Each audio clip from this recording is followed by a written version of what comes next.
હળવદના ઐતિહાસિક સામતસર તળાવમાં ગેરકાયદેસર માછલી, જીવદયા પ્રેમીઓની લાગણી દુભાઈ તેવા દ્રશ્યો સામે આવ્યા છે।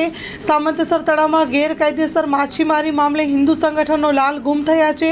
હળવદમાં 48 કલાકમાં મસમોટા મટનની ગેરકાયદેસર દુકાનો બંધ નહીં થાય તો જનતા રેડ કરવામાં આવશે। શણેશ્વર મહાદેવ મંદિર ખાતે વિવિધ સંગઠનોની બેઠક મળી હતી। સાધુ સંતો, અગ્રણીઓ અને યુવાનોની મોટી સંખ્યામાં ઉપસ્થિતિ જોવા મળી હતી। હળવદમાં નોનવેજ દુકાનો બંધ કરાવવા કાલે શનિવારે વિશાળ રેલી અને મામલતદારને આવેદનપત્ર પાઠવવામાં આવશે।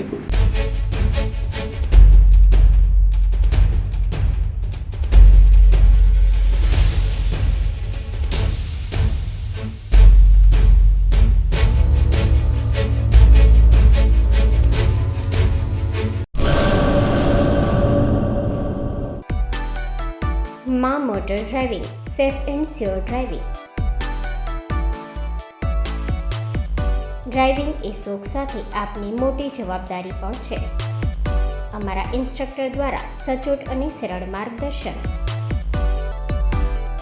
આપની રોજની તાલીમની માહિતી મેળવીને શું અધુરાશ છે એના ઉપર પૂરું ફોકસ કરાય છે।